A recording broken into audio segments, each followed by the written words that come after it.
Hello, everyone, and welcome to another edition of our post-match recap analysis show. I am Gally. I am joined by Maka. Maka, how are we doing? I'd be doing a lot better if we won that prize for the pre-match.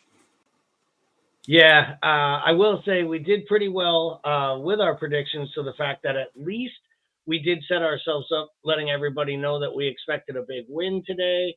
Um, Ryan Thompson joins in with a big old yeah, probably the right way to start off the comment section. Coming off a 3-0 Liverpool victory where Maka, for me, they never had to get out of second gear. That's about as easy of a home win as you can ask for, wouldn't you say?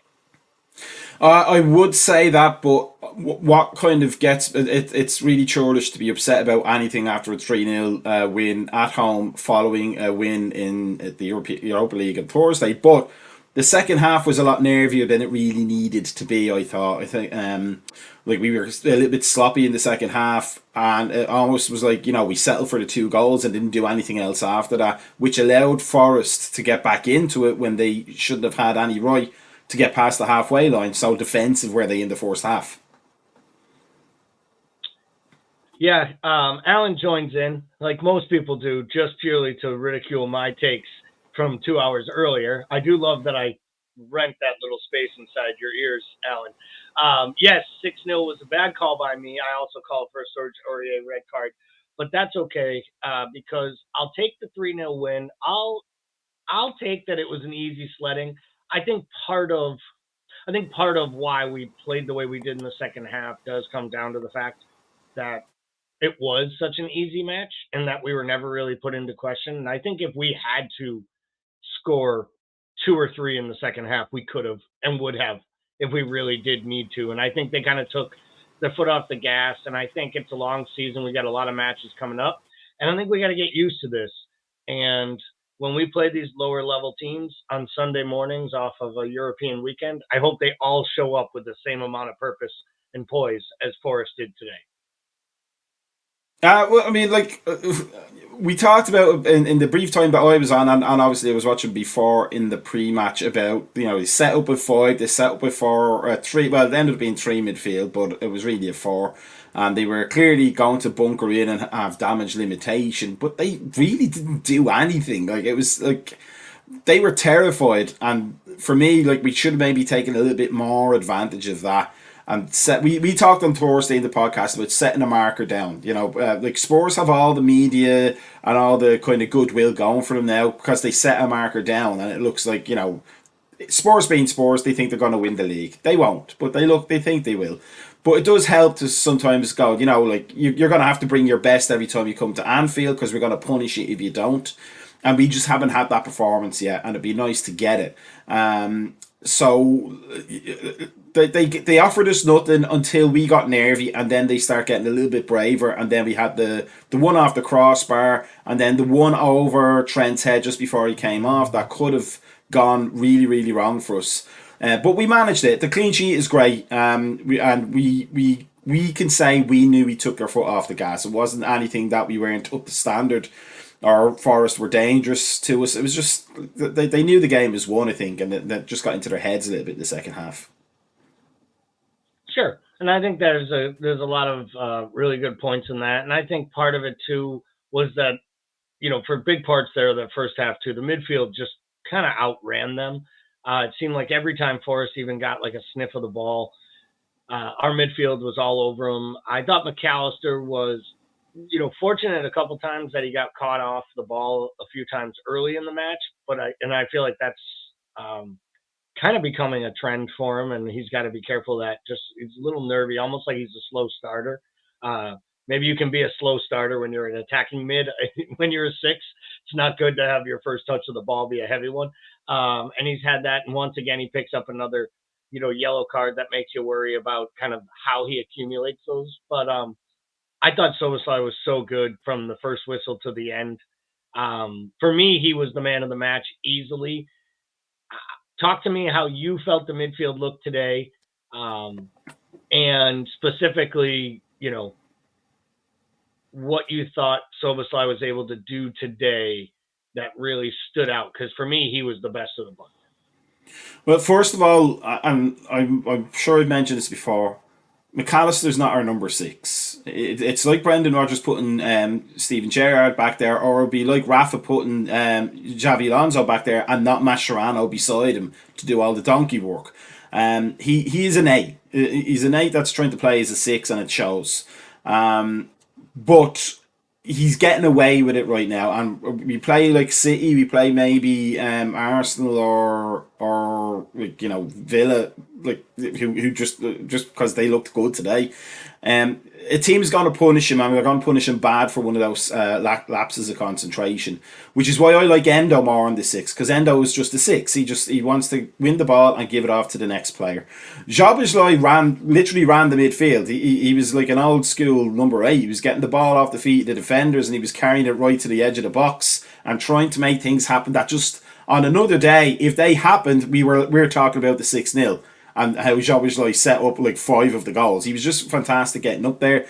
But for everybody, it just seemed like that touch, the first touch was a little bit off, or the pass was a little bit short, or slightly badly timed. But other than that, like that wasn't Jabazlai's fault. That was the melee around him. He was fantastic. I love watching him every single time he plays, because he wasn't the one that was the marquee midfield signing, and I like that he's stepping out of the shadows and going, "Who are you guys? What are you all doing? I'm making things happen." And I think like if we're going to base the midfield around anything going forward, it has to be around him and nobody else.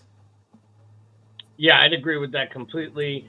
We'll talk in a second about the second goal. Let's start with the first one. Obviously, we came out pretty warm, pretty hot. I thought we were good. Uh, the start of the match, um, we looked up for it right away. I always both love it and hate it. When the opponent has the gall to turn us around and make us go towards the top end in the first half, they know we don't like it. They know the supporters hate it.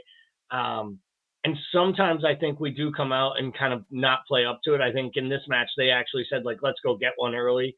There were a couple of those early opportunities. Um, Darwin gets in, makes the good run, makes really good contact, forces Turner to a really tough save. I know there were some in our Discord channel thought that he could have done better with that one. I thought he did everything he could to keep Darwin's shot out of the net, and he powers the ball to Jota, and the poacher does what a good poacher does. Is there anything better than watching Jota basically celebrate as if he just scored like the biggest game winning goal of all time and it was just like a tap in that might have fallen off the defender's foot? I mean, like that's what you want. Like you can't win anything without having somebody who just knows to be at the back post, because the ball might deflect off somebody, or the goalkeeper might drop it, or somebody might miss hit it and it goes right to you. And I don't remember any great Liverpool team that didn't have one of those kinds of players. So I don't want to see Jota go, and I hope we're giving him enough playing time that he's happy enough to be here. He knows he's playing a part. Um, but the other thing is, I'm a popular guy today. The other thing is though is that I said on the Discord channel, when I know we're going to get to Nunes' goal, but when Nunes has time to think, he's not that great. But when he doesn't, he's fantastic. He's purely instinctive. He's like kind of one half of Luis Suarez. Like Luis Suarez could go both ways. He could construct the goal, or he could just like make something happen that just like you don't even know what the thought process is. So when he got that ball, he got that shot. As soon as he took it, and it didn't look like it was going to go in, but I was like, oh, Jota's there. Oh, that's okay. Because when it happens, it's going in the net. And it did. So, like, for the first goal, it was everything that was great about Nunes apart from the goal scoring, and everything that is great about Jota because of the goal scoring. Yeah, Timuchin weighs in with Forest were naive to attack and lose the ball for that goal. Good win and pass by Mac. I was going to get there. I thought Mac's release on that was outstanding. And obviously, the game was pretty much over then. Once we got that first goal, I felt like they'd have to come out a little. We'd get our tails up, and we'd eventually get the second. It didn't take long. Really, really good interplay. Good, like a beautiful goal all in all. Gravenberch wins the ball, comes inside, comes across the pitch to Soboslai, feeds Mo. Soboslai makes a great run. into the box, which we were talking about earlier. Beats his man. It's perfectly timed. It's perfectly weighted. To your point, Nunez couldn't think about it because he knew nothing about it, but he was in the right place, which is what you have to know how to do, and I think he does know how to do that. He opens his body up well. It would have been classic if it had gone over the top of the net because then we'd still be talking about it now. We wouldn't be talking about the guy who had a goal and an assist in the first half of football, and also had four other shots on target. And I think that gets lost a lot with his big misses is that he works goalkeepers and he works defenders the entire match. I thought his runs were smart and within the confines of our tactics, which I think is, his first hurdle is doing things like even when he pressed the keeper today, I thought he looked in control of himself. Um, we shouldn't get too far away without mentioning how cool it was of Jota to go get Luis Diaz's jersey and hold it up to show just exactly how important the players and like real life is. I said in the pre-match show, I don't think any of us should comment or talk about the Luis Diaz situation because I don't think the reporting is strong enough for us to actually know what's going on. But obviously, the club has said it. We will say it as well. We stand with Luis Diaz. We stand with the club in, complete solitude that we hope that his family are both found safe and start to heal from whatever trauma they had to go through and endure over the last 48 to 72 hours. Um, really good performance. If you were rating the front three as a whole today, how do you think they played? You get all three of them on the score sheet, and you get each of them making an assist outside of Mo. But Mo had plenty of opportunities where he set people up. I mean, the one that comes to mind that Harvey Elliott should have scored would have been a hat trick for Soboslai on assists. So, how do you think the front three did, and how did you think they played together? I think they did well, and for me, I think Salah was actually the weakest one of the three in the first half. It was like he was trying too much. Like he sensed that there were goals in it, and he was trying to force it a little bit for himself when he had the ball. But he wasn't being selfish at the same time. He was trying to set players up too. I think you were. I think the biggest thing is that you were 150 million% correct. That Nunez's runs, as chaotic as they are now starting to be within the team system, which makes them more effective because now he's making runs that are pulling defenders out of position, which is what Firmino used to do, and that creates the space for the other players. It's just today we couldn't take advantage of it, and I think one sad, unfortunate team, possibly like a Luton or Fulham, but hopefully one of the top half teams, they're going to get punished because it's all going to slot into place. Everything's just going to, the breeze is going to blow the blades of grass in the right direction. The referees are going to be the right referees, and everybody's going to be fresh and healthy. And some poor team is going to get the absolutely bejesus knocked out of them because everything will come off. And Nunez is playing like the player we hoped he would play. And also, I know we made a joke. I certainly made the jokes about him being like the Latin American Andy Carroll a long time ago, but he's not because Andy Carroll never played for anybody except Andy Carroll. Whereas Nunes is clearly trying to fit in for the team, and you can't argue with that. We just wish he could make the connect between what his brain thinks and then what his instincts act on. Because if you can get that connection through, he's going to be as good as, if not better than Haaland. Jota was Jota. He did his team job. He scored the goal, but he was putting himself around the place as well, kind of in that Mane-esque role. And then Salah was Salah. What I liked is the three of them tried to blend with each other, and I think they also seemed to recognise that Jota was having a game, and they were trying to create space for things for what he was doing. So I'd be quite happy with it. And the difference for me, I know he got an offside goal put in the net, but Gakpo looked out of place for a little bit when he came on, which is not usual for Gakpo. I think he's still coming off an injury. I think Gakpo has to figure out how to be an impact sub as well. Like he's done, in my opinion, as his Liverpool career goes on. There's very few times I remember him coming off the bench and actually like changing a game. He looks more like the type of guy that kind of like Firmino did for so long.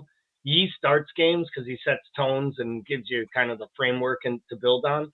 And maybe he's the type of player who needs to grow into a match instead of just coming in and taking it by storm. Where I think a Jota can do that. I think even Diaz can do that, even though he is best suited to be our starter from the left wing because I think he offers the most different things than other attackers with his directness and his ability to take on a defender. So let's before we move into talking a little bit about the subs and then kind of wrap this up and let everyone get back to watch probably City destroy United in the second half as they tire and weary. Um, I want to talk about two, maybe three of the starters who I thought didn't have the greatest games. And that would be, and thank goodness he had to run some errands because I think he would have probably fallen out of his chair. Um, our new Dutch import in Gravenberch and really the tried and true vice captain in Trent Alexander Arnold.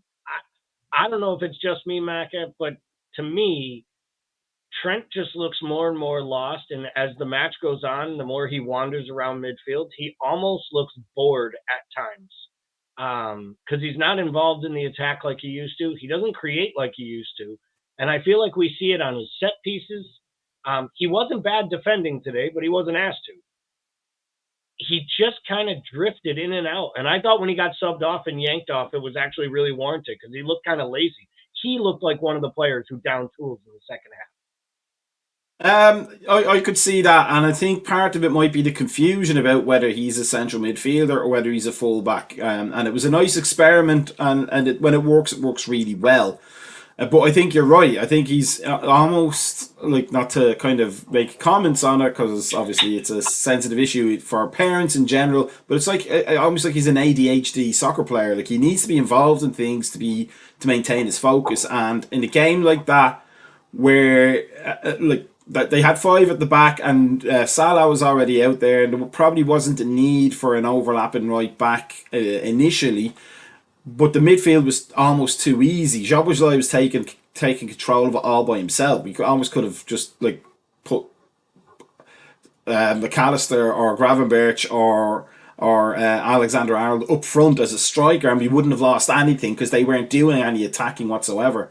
But I think on the attack side, yeah, if it was a back and forth game, we might have a different opinion because he would have had to have defended more. But he really didn't offer anything. The free kicks are getting a bit annoying now because they're not coming to anything and they're going straight at players.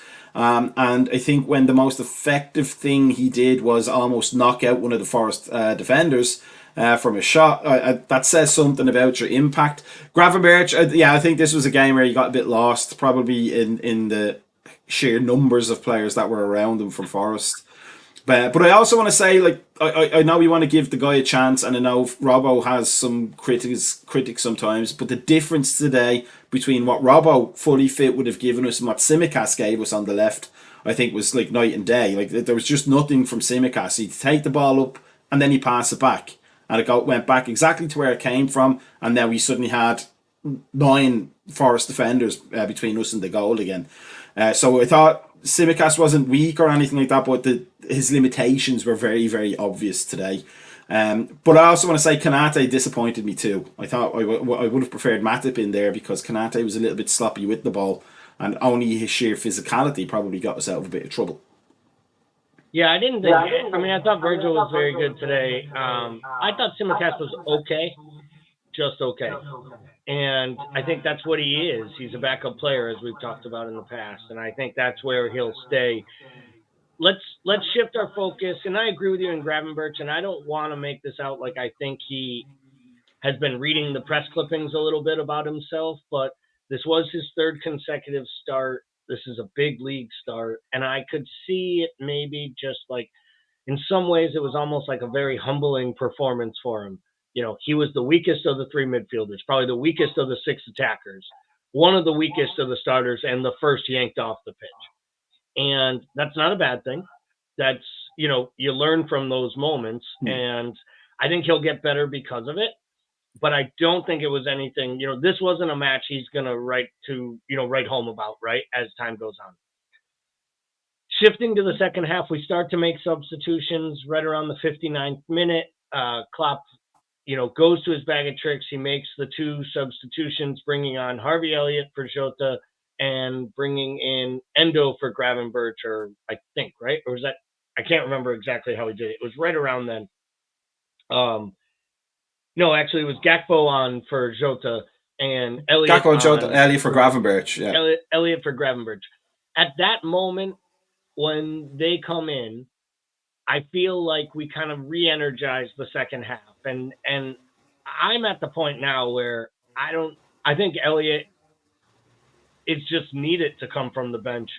He doesn't seem like he's lost in any way. He's always up for the moment, and he changes a match by adding sheer energy and that little bit of additional like glitter. I feel like in the midfield when he comes on, especially when he's coming on for a player like Gravenberch, who's really more industrious and trying to do it with like physicality and runs. Did you? I know the first touch, he misses the net and would have been, or it gets blocked off. It would have been a beautiful first touch goal. What did you think of Elliott today, and what have you felt about Elliott so far this season? And has any of it surprised you? Uh, uh, I'll answer the second part first. Yes, because he always looked good, but he didn't look this good sometimes. And what I will say about it is, and it's a lazy comparison, but it just reminds me of when we used to stick Gerard on under Gerard Houllier when Gerard was just starting, just before he became a starter. There's a lift, like the whole crowd gets a lift because he doesn't let you down. He tries things, and you're right, he does re-energize the team because he does have that little bit of class about him, and he does work hard, and he does offer us something similar to Salah. And it sounds stupidly basic, but a left-footed player on the right side creates more problems for the defense because it's a hard thing to react, especially if that player can go to the right as well, like Salah can. So all of a sudden, their danger quotient has increased. And yeah, I was happy to see him on. I think he was the sort of game changer, so to speak, even though we were in control and in the lead. But he was a shot of espresso to the team when it badly needed a shot of espresso. Um, the Gakpo, as I said, I don't think he's coming off injury. I'm not going to blame him or point fingers at him, but it was a sub. That's the best I can say about it. It would have been nice if he scored that goal, but he knew as soon as they hit the ball that it wasn't going to be called because he knew he was a yard offside. But yeah, Harvey Elliott was a shot in the arm, and we needed it badly. But the problem for that then is that all he's ever going to be in Klopp's eyes, which I hope not, because he's a worthy starter as well. And if we could figure some way to get him and Jobo on the field with somebody behind him minding the house, as they say, I mean, we could terrify teams up and down the country. Well, speaking of someone behind him to hold down the house, I think that's what Endo was brought here to do, was to play the actual traditional six and sit in front of two center backs and really support the defense and shield the midfielders, right? And he was okay today. He had a couple of moments there. He had the one time where he slipped, but I swear every single player on the pitch slipped. So I think the kit man has, for both sides, probably needs to answer to why the spikes were the ones that they selected for the boots today, because it seemed like every single player was going down left, right, and center throughout the match. I would say when it came to Endo today, I thought he was tidy. I thought he was fine, but I do really want to see him start some matches in England from the start. So Thursday will be, or Wednesday will be interesting. We get to the League Cup match against Bournemouth. I thoroughly expect both Endo and Harvey Elliott to start those matches. Probably even Curtis Jones, for the fact that he's back from suspension and you want to get more minutes into his legs, and then do some heavy rotation with the front. And it probably makes a lot of sense. Gakpo gets to start a match and get going again, hopefully get on the score sheet. Probably even a Gomez from the start. So it'll be interesting to see what that rotation looks like. Alan asked a question: could Forest get relegated this season? And it's funny, it was where I was going to kind of spin this around and talk more about the league now as the only match still going this weekend. All teams will be through 10 matches. I'll answer that one easy. Alan, no. And the reason that Forest can't get relegated, even though they're only on 10 points, is that the three teams that came up, Luton, Burnley, and Sheffield United, have played 30 matches combined, have 10 points and two wins amongst them. That is absolutely pathetic. And their wins, and with Everton getting a big win today against West Ham, those are the types of 3 points Everton didn't think they were going to get all season long. Points like that are what's going to separate them quickly. I genuinely think it might be down to these three teams and Bournemouth fighting for those relegation spots, because I don't see anything. Do you? You see anything from Burnley or Sheffield United or even Luton Town for that matter that makes you think they're going to be able to get amass more than 25 points across the season? I don't. I think like for any one of those teams, the only thing that's going to massively, massively change everything for them is if they fire the current manager and bring in somebody who has an instant and immediate impact, and does all the right things, and essentially Unai Emery's the team like up the table a little bit. But short of that, no, I think the bottom three is going to come from 4 or 5 teams that are very, very obvious right now, and Forest isn't one of them. I think Steve Cooper knows enough now at this point about his team and about the league to get enough points. Look, he's got a Roy Hodgson in it. He's going to do the bare minimum he needs to keep his job and to keep that team up, and other teams aren't going to do that, and that's why they'll get relegated. So let's shift our focus here. City has gotten their second goal and is now up 2-0. Holland scored another. It sounds like that one's going to go on cruise control before you know it. It'll probably finish just like we kind of called in the pregame, 4-5-0. United looks in real shambles. But when you look at the table, you have Tottenham on 26, Arsenal on 24, City on 24, Liverpool 23, Villa 22, and then in sixth place, Newcastle on 17 points. One, is anyone happier than the people at NBC Sports in the United States that 5 or 6 clubs are within 2 points and 3 points of a team that has no chance of winning? For the sheer excitement of a real run-in, could this be shaping up to be one of the great Premier League seasons? I think so because I think City are having a hangover season from winning the Champions League, which happens. We know what happens. And I think they're going to drop points in games that you don't think they're going to drop points in traditionally, which usually means if Pep stays next year, they get a transfer budget. Next year is going to be fantastic for them. So you have to make hay while the sun shines. Right now, Spurs, yeah, I think they're going to run till Christmas, and I think that's when they start tailing off. Just because it Spurs, they Spurs things like it's a meme or something. Arsenal, Lego Head will keep them up there, but he'll be challenging for the Champions League. I still think it'll be City and us in the very, very, very tail end of it. That'll be like fighting for the points to win the actual league. But my surprise was going to be Villa. I think that like fourth spot will be contested by Villa and Newcastle, and I just think Emery is a better manager than Howe, and I think he might be able to get more out of Villa than Howe can get out of Newcastle. Especially if Newcastle happen to get into Europe for after Christmas. I don't think he's figured that part out yet. Yeah, I think Newcastle will be the one that sees it on the outside looking in by the time the season ends as far as the top four goes. Don't forget, with this ridiculous new format of the Champions League starting next year, there'll most likely be 5 teams from the Premier League actually represent it, which is a ridiculous format with way too many teams. But if that's what they're going to do, they're going to definitely put 5 teams from the league that has the highest TV revenue and TV volume, and also some of the biggest clubs. So I think they're going to be there with a shout. So is your take that it'll basically be City and Liverpool fighting for the title, Arsenal finishing third, and that fourth spot will be down to like the leftover team of Villa, Newcastle, Spurs, United, those Oh, I group don't of think United will be clubs? anywhere near it. I don't think United No, will I be don't anywhere either. near it. That's, but that is you.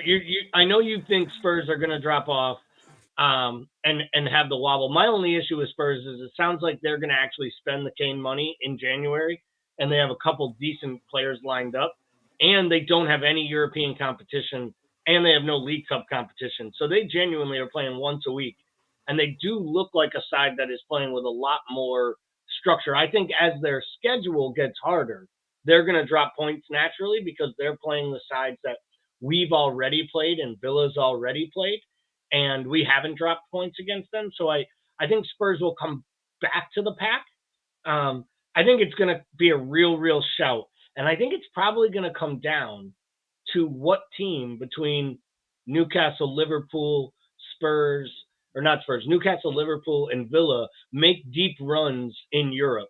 Because, Unai Emery doesn't have it in his blood to lose in a knockout tournament that he can win. I mean, he's made his whole entire career in his bones. So I see him trying to win the Conference League, similar to what David Moyes did last year, even if that means at the detriment of the league. And I think the similar thing with Newcastle, if Newcastle drops into the Europa League in third place, I think it might be more difficult than qualifying for the top 16 in the Champions League, where they'll have no expectations and they'll probably get matched up with Real Madrid and bounced in the first, knockout rounds. Where if they go to the Europa League, it's like, hey, other than getting bounced up against Liverpool, you guys should go win this thing.